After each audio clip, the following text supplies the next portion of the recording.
سر فارس، امید کرتا ہوں آپ ٹھیک ہوں گے۔ فارس سر، میرا نام اقبال ہے، لاہور سے۔ آج آپ کو اپنی محبت کے بارے میں بتانا چاہتا ہوں۔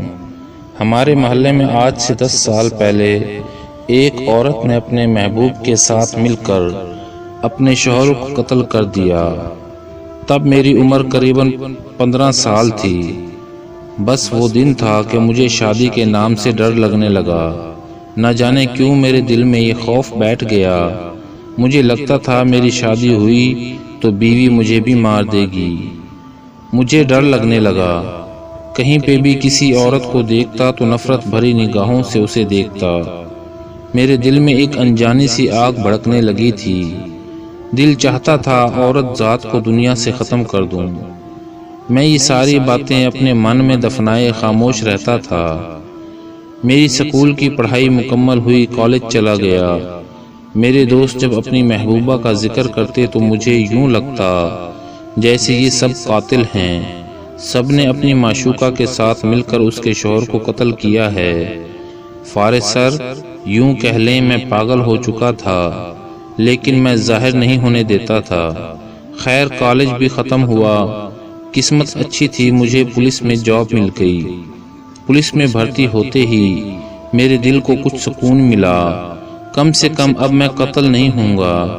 خیر، گھر والے میری شادی کی بات کرنے لگے، لیکن میں ہر بار غصہ کرتا، چیختا چلاتا۔ شادی کے نام پہ بابا کو حیرت تھی، آخر کیا مسئلہ ہے اسے، شادی سے اتنا ڈرتا ہے۔ کبھی کبھی تو میں 10 دن گھر نہ آتا۔ مجھے لگتا تھا گھر جاؤں گا تو شادی کی بات کریں گے۔ مجھے بہت ڈر لگتا تھا عورت سے۔ میں نے سن رکھا تھا عورت بہت مکار ہوتی ہے، یہ سانپ سے بھی زیادہ بے وفا اور زہریلی ہوتی ہے۔ بس میں بھاگتا رہا شادی سے۔ پھر ایک دن بابا کو ہارٹ اٹیک آیا، وہ بہت بیمار تھے۔ میں پاس بیٹھا تھا، میرا ہاتھ پکڑ کر آہستہ سے بولے، پتر ویا کر لے میرے جیتے جی، تو میرا سب تو چھوٹا پتر ہے۔ سب اپنے اپنے گھر والے، آج کل کون کسے نو پوچھدا ہے، بھائی بھابھی بھی ایک وقت پہ منہ موڑ لیتے ہیں۔ پتر گھر بسا لے، میرے بعد خدا جانے کیا ہو۔ ابا کی آنکھوں میں آنسو تھے، میں خاموش رہا۔ پھر ابا کے چہرے کی جانب دیکھ کر میں نے ہاں کر دی۔ میں دل ہی دل میں بہت پریشان تھا۔ لوگ شادی پر خوش ہوتے ہیں، میں بہت اداس تھا۔ مجھے لگ رہا تھا کہ میں موت کے قریب جا رہا ہوں۔ نکاح ہو گیا۔ میری بیوی قرآن پاک کی حافظہ ہے، زیب النساء۔ ہم گھر آ گئے۔ وہ لال جوڑے میں سج سنور کر بیٹھی ہوئی تھی۔ باہر طوفانی بارش تھی۔ میں نے اس سے بات بھی نہیں کی، لیکن وہ میرا انتظار کر رہی تھی۔ میں کمرے سے باہر نکلا، بالکونی میں کھڑا ہو گیا۔ بارش کے ساتھ بہت تیز ہوا تھی، بارش کی بوندیں مجھ پر بھی گر رہی تھیں۔ میں 1 گھنٹہ وہاں کھڑا رہا۔ 1 گھنٹہ گزرنے کے بعد میں جب کمرے میں گیا، وہ تکیے سے ٹیک لگائے سو چکی تھی۔ میں اس کے چہرے کی جانب دیکھنے لگا، اس کی پیاری سی چوڑیاں، معصوم سا چہرہ، لیکن میں پھر ڈر گیا۔ یوں کہہ لیں میں نفسیاتی سا ہو چکا تھا۔ اس کے پاس بیٹھ گیا۔ اچانک بجلی گرجنے سے اس کی آنکھ کھل گئی۔ جاگتے ہی مجھ سے معافی مانگنے لگی، تھکن کی وجہ سے آنکھ لگ گئی تھی۔ آپ کو بارش پسند ہے کیا؟ وہ پیار سے پوچھ رہی تھی۔ میں نے ڈرتے ہوئے ہاں میں سر ہلایا۔ پھر کہنے لگی، مجھے بھی بارش بہت پسند ہے، لیکن مجھے بجلی کی آواز سے بہت ڈر لگتا ہے۔ میں مسکرایا، لو جی، اس سے کیوں ڈرنا؟ اس نے میرے ہاتھ پہ ہاتھ رکھا، پھر میرا ہاتھ چوما، اپنے ماتھے پر لگایا، پیار سے بولی، آپ کو پتہ ہے آپ میرے مجازی خدا ہیں۔ اس کی باتوں میں ایک مٹھاس تھی، اس کے لہجے میں ایک سکون تھا، اس کے اخلاق میں ایک چاشنی تھی، اس کی آنکھوں میں ایک جام تھا۔ کہنے لگی، شوہر اور بیوی ایک دوسرے کا لباس ہوتے ہیں۔ پھر اس کی آنکھوں سے موتی بن کر ایک آنسو گرا، آواز کانپ رہی تھی، میں بہت نیک سیرت ہوں، بس مجھے کبھی اپنے غصے اور انا کی آگ میں نہ جلانا۔ میں دوسری لڑکیوں کی جیسی نہیں ہوں، میرا دل بہت نرم ہے، میں بہت جلد رونے لگتی ہوں، مجھے جھگڑا کرنا نہیں آتا، مجھے چالاکیاں نہیں آتی، مجھے کوئی جتنا بھی برا کہے خاموش رہتی ہوں، مجھے شکوہ کرنا نہیں آتا، مجھے خواہشات کا اظہار کرنا نہیں آتا، میری خاموشیوں کو سمجھ جایا کرنا، اور ہاں میرا ہاتھ کبھی نہ چھوڑنا۔ میں نے نہ چاہتے ہوئے اس کے آنسو صاف کیے، وہ میرے سینے سے آ لگی۔ کہنے کو وہ میری بیوی تھی، لیکن میرا خیال ایسا رکھتی تھی جیسے میں کوئی چھوٹا سا بچہ ہوں۔ میرے کھانے پینے سے لے کر میرے سونے پہننے تک میں 15 گھنٹے ڈیوٹی کر کے تھک ہار جایا کرتا تھا۔ گھر آتا اس کا مسکراتا ہوا چہرہ میرا منتظر رہتا۔ خدا کی قسم جتنا بھی تھکا ہوا ہوتا، اس کے خوش اخلاق گلابی چہرے میں نہ جانے کیا تھا، اسے دیکھتے ہی میری روح کو سکون مل جاتا۔ میں امی ابو سے ملنے کے بعد اس کے پاس جاتا، وہ میرا یونیفارم ترتیب سے رکھتی، پھر میری شرٹ کے بٹن خود بند کرتی، میرے پاس بیٹھ جاتی، میرے چہرے کی جانب دیکھ کر مسکراتے ہوئے کہتی، آپ تھک جاتے ہیں، اتنا زیادہ اپنا خیال رکھا کریں۔ میں نے نہ چاہتے ہوئے اس کا ہاتھ تھاما اور مسکرا کر بولا، میرا سکون تو آپ ہو، مجھے تھکن کیسے ہو سکتی ہے؟ مجھے تنخواہ ملی تھی، میں نے ساری تنخواہ اسے تھماتے ہوئے کہا، یہ لے میری تنخواہ۔ اس نے مسکرا کر میری طرف دیکھا، 80,000 روپے میں سے صرف 2,000 لیے اور کہنے لگی، یہ امی جان کو دے دیں، مجھے پیسوں کی ضرورت نہیں ہے، آپ کے ساتھ کی ضرورت ہے۔ میں اس کے اس رویے سے متاثر ہوا، جبکہ آج کل ہر ایک لڑکی یہی چاہتی ہے کہ اس کا شوہر جو کچھ کما کر لائے اسے ہی دے، نہ کہ اپنے ماں باپ کو۔ اور میری شہزادی کی سوچ آج بھی کتنی مختلف تھی۔ یقین کریں میں اس دن اس کا مکمل ہو گیا۔ مجھے نماز کی تلقین کرتی تھی اور پھر میں 5 وقت کا نمازی بن گیا۔ ایک بات اور، وہ بہت ہوشیار نہیں ہے، وہ بہت معصوم سی ہے، ہر بات پر یقین کر لینے والی، کبھی مجھ سے جھگڑا نہیں کیا۔ ہاں کبھی اسے ڈانٹ دوں تو چپ ہو جاتی۔ میں مذاق میں اسے کہتا تھا دوسری شادی کر لوں گا تو پیار سے کہتی بالکل کر لیں، مجھے میرا حق مل رہا ہے، میں خوش ہوں، کر لیں۔ میں مسکرا دیتا، وہ بھی چپ ہو جاتی۔ وقت گزرتا رہا، اللہ پاک نے ہمیں ایک بیٹا اور بیٹی عطا کی۔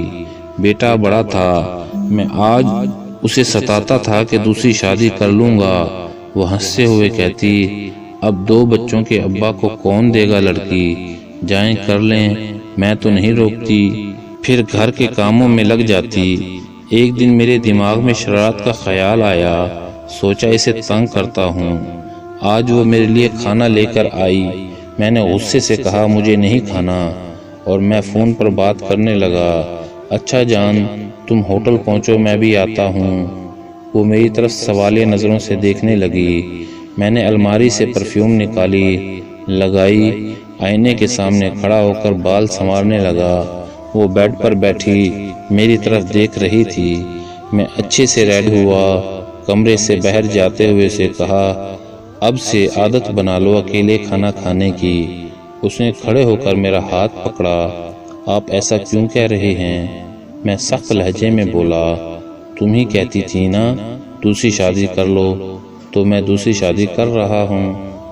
لڑکی کے ماں باپ نہیں ہیں، بیچاری بے سہارا ہے، نیکی کا کام ہے، تم بتاؤ کیا چاہتی ہو؟ نظریں جھکا کر بولی، آپ کی خوشی میں میری خوشی ہے۔ میں نے کہا ٹھیک ہے، پھر تم بچوں کے ساتھ دوسرے کمرے میں شفٹ ہو جانا، یہاں نئی دلہن رہے گی۔ اچھا تم کو کوئی اعتراض تو نہیں؟ میرے چہرے کی جانب دیکھنے لگی، میرے ہاتھ اپنے ہاتھ میں لیے۔ اس بار وہ کمزور پڑ گئی تھی، اس کی آنکھوں سے آنسو چھلکنے لگے۔ مجھے چھوڑو گے تو نہیں نا؟ وہ آہستہ سے بولنے لگی، مجھے بس کبھی نہ چھوڑنا، میں ہر بات مان لوں گی آپ کی، بس مجھے اپنے دل سے کبھی نہ نکالنا۔ وہ دن بھر کی تھکی ہوئی تھی، گھر کے کام کرنا، پھر بچوں کو سنبھالنا، تھکن اس کے چہرے پہ تھی۔ میں نے سخت لہجے میں کہا، اچھا نہیں چھوڑوں گا۔ اچھا اب وہ میرا انتظار کر رہی ہوگی، تم کھانا کھا لو۔ وہ کیسے کھانا کھاتی؟ کبھی اس نے میرے بنا کھانا کھایا ہی نہیں تھا۔ چپ ہو گئی۔ میں نے بائک سٹارٹ کی، چلا گیا۔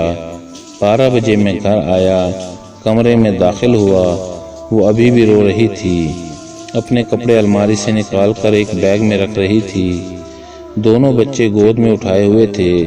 مجھے دیکھ کر بولی، کل میں دوسرے کمرے میں چلی جاؤں گی۔ اس کی آنکھیں سرخ ہو چکی تھیں۔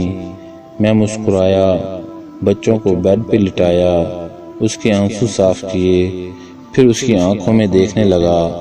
اس بار اس نے نظریں جھکا لیں۔ میں نے ماتھے پہ بوسہ دیا۔ پاگل ہو گئی ہو بالکل؟ میرے لیے کتنا کچھ کرتی ہو، گھر سنبھالتی ہو، کھانا بنانا، میرے کپڑے دھونا، میری خدمت کرنا، پھر بچوں کو سنبھالنا، امی ابو کا خیال رکھنا۔ تم مشین تو نہیں ہو، انسان ہی ہو نا؟ پھر بھی کبھی کوئی شکوہ نہیں کرتی ہو، اور ہر وقت مجھے سینے سے لگائے رکھتی ہو، میرے لیے سجتی سنورتی ہو، سب کا خیال رکھتی ہو، لیکن اپنا خیال رکھنا بھول چکی ہو۔ وہ مسلسل روئے جا رہی تھی۔ میں نے بڑا سا کیک اس کے سامنے رکھا۔ پاگل، آج ہماری شادی کی 4تھی سالگرہ ہے، کچھ یاد ہے تم کو؟ میں نے سب کو انوائٹ کیا ہوا تھا، اپنی بہنوں کو، ان کے بچے، تمام بھائیوں کو، اپنے سسرال والوں کو بھی بلایا تھا۔ سب مل کر سرپرائز دینا چاہتے تھے۔ زیب النساء کی بہنیں بھی آئی تھیں۔ سب کہکا لگاتے ہوئے کمرے میں داخل ہوئے۔ اس کی آنکھوں میں ایک خوشی کی چمک آ گئی، کچھ شرما بھی رہی تھی۔ سب تالیاں بجا رہے تھے۔ وہ حیران تھی، یہ سب کب ہوا؟ مجھ سے چھپا کر رکھا۔ میری آپی مسکرا کر بولی، پاگل، چل اب اسے گفٹ دے۔ زیب النساء نے ایک دن مجھے کہا تھا، اللہ ہم کو بھی ایک چھوٹی سی کار دے گا۔ میں نے آج اسی کے لیے کار خریدی تھی۔ وہ بہت خوش تھی۔ پھر میں نے اس کو گولڈن کے کنگن پہنائے۔ وہ تڑپ کر میرے سینے سے بچوں کی طرح لپٹ گئی اور رونے لگی۔ بار بار کہہ رہی تھی، پاگل، اتنا خرچہ کر دیا، کیا ضرورت تھی؟ مجھے یہ سب کچھ نہیں چاہیے تھا، مجھے تو بس آپ کا ساتھ چاہیے تھا۔ اس کا جسم ابھی بھی کانپ رہا تھا۔ وہ میری جدائی کا سنتے ہی شاید آدھی مر چکی تھی۔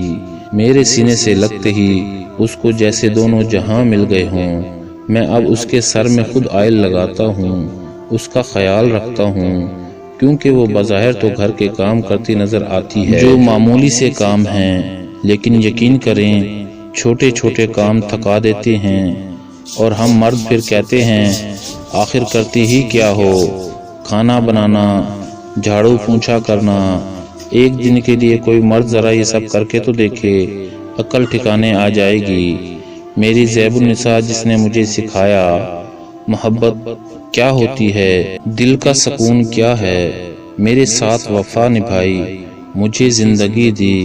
کسی ایک بد چلن عورت کی وجہ سے میں سب عورتوں سے نفرت کرنے لگا تھا۔ کب جانتا تھا کہ زیب النساء جیسی بھی شہزادیاں ہیں۔ اور ہاں، ہر شادی شدہ مرد سے ہاتھ جوڑ کر کہتا ہوں، صرف ایک بار میرے کہنے پر ایسا کر کے دیکھو۔ اپنی مردانگی، اپنی انا، سب کو چھوڑ کر اپنی ہم سفر کو مہینے میں ایک بار کوئی چھوٹا سا تحفہ تو دو، گلاب کا پھول ہی کیوں نہ ہو۔ پھر دیکھو وہ اپنا ہر درد بھول جایا کرے گی۔ اس کے لیے وقت نکالو، اس کے پاس بیٹھ کر 4 محبت بھری باتیں کرو۔ کوئی بڑا گفٹ نہ سہیں، پیار سے سینے لگا کر اس کا حال پوچھو، اس کے چہرے پر تھکن کو محسوس کرو۔ خدا کی قسم اتنے میں ہی خوش ہو جائے گی۔ اسی کے ساتھ ہم اپنی آنے والی نیکسٹ ویڈیو تک آپ سے اجازت چاہیں گے۔ والسلام ورحمۃ اللہ وبرکاتہ۔